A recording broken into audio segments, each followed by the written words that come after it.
कल्पनाओं से भरे इस सवाल का जवाब कहीं और नहीं बल्कि हमारे धर्म शास्त्रों में से एक गरुड़ पुराण में दिया गया है, जिसमें बताया गया है कि जिस समय किसी की मृत्यु होने वाली होती है उस समय वो बोलने की बहुत कोशिश करता लेकिन बोल नहीं पाता।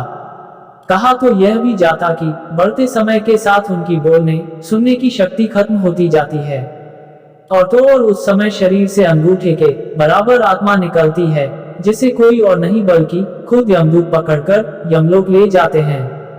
इतना ही नहीं, मरते समय आत्मा शरीर के 9 और द्वारों में से किसी से भी शरीर छोड़ सकती है।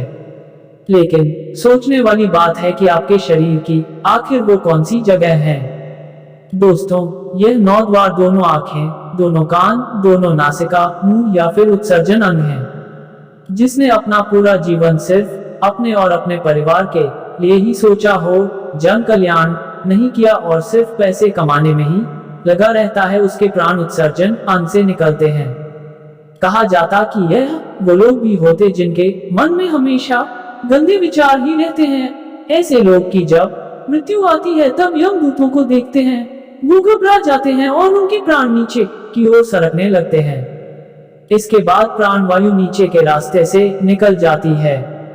प्राण वायु के साथ अंगूठे के आकार का एक अदृश्य जीव निकलता है। यमराज के दूत उसके गले में पाश बांध देते हैं और अपने साथ यमलोक लेकर जाते हैं। इस तरह की मृत्यु पापी व्यक्ति की मानी जाती है। वहीं जो लोग दुनिया की मोह माया में फंसे रहते हैं और उनके अंदर जीने की तमन्ना बहुत ज्यादा होती है, इसके साथ ही परिजनों की और भी मोह ज्यादा होता है। ऐसे लोगों की जब मौत पास आती है तब उनकी आंखें काम करना बंद कर देती हैं, साथ ही साथ कान से सुनाई देना भी बंद हो जाता है और वो चाहकर भी किसी से कुछ बोल नहीं पाता।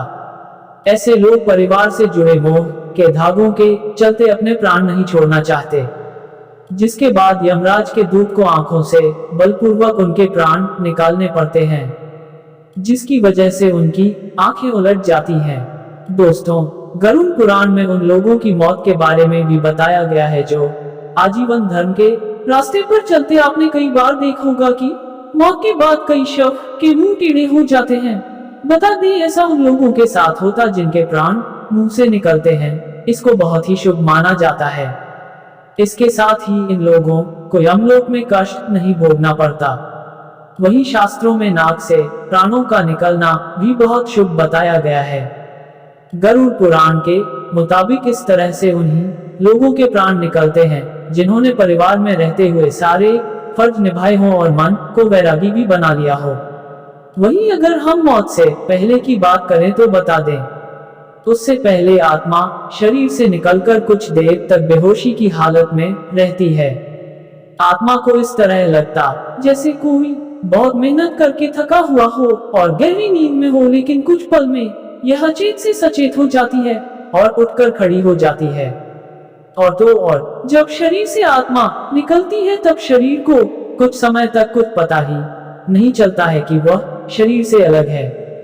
वह उसी तरह व्यवहार करती है जैसे शरीर में रहते हुए उसका व्यवहार था। जिसके बाद आत्मा अपने सगे संबंधियों को आवाज देती है पर वो सुन नहीं पाते, जिसके चलते आत्मा को बेचैनी और छटपटाहट होने लगती है। वो परेशान होकर सभी लोगों से कुछ कहना चाहती है पर उसकी आवाज बस उस तक ही गूंज कर रह जाती है, क्योंकि वह भौतिक नहीं अभौतिक आवाज होती है और मनुष्य केवल भौतिक चीजों को ही महसूस कर सकता है। इतना ही नहीं, शरीर के मृत हो जाने पर आत्मा अपने परिजनों को रोते बिलखते देखकर दुखी होती है और खुद भी दुख से परेशान होकर रोती है, लेकिन उसके वश में कुछ नहीं होता। वह लाचार होकर सब कुछ देखने और अपने जीवन काल में किए कर्मों को याद करके दुखी होती है। जिसके बाद यम के दूत आत्मा से कहते हैं कि चलो अब यहाँ से चलने का समय आ गया है, और कर्मों के अनुसार उसे लेकर यम मार्ग की ओर चल पड़ते हैं। इतनी ही नहीं, मौत के आगे के सफर के बारे में भी गरुड़ पुराण में बताया गया है। कहा जाता है कि मृत्यु के बाद मनुष्य के कर्मों के हिसाब उसे स्वर्ग या नरक मिलता है। सबसे पहले मृत्यु के बाद आत्मा को यमदूत केवल 24 घंटों के लिए ही यमलोक ले जाते हैं और इन 24 घंटों के दौरान आत्मा को उसके द्वारा किए गए सभी पाप और पुण्य दिखाए जाते हैं। इसके बाद उस आत्मा को फिर से वहीं छोड़ दिया जाता है जहां उसने अपने प्राणों का त्याग किया था, और अगले 13 दिनों तक आत्मा वहीं रहती है। जब उस आत्मा के धरती पर 13 दिन बीत जाते हैं तब उसे वापस यमलोक ले जाया जाता है।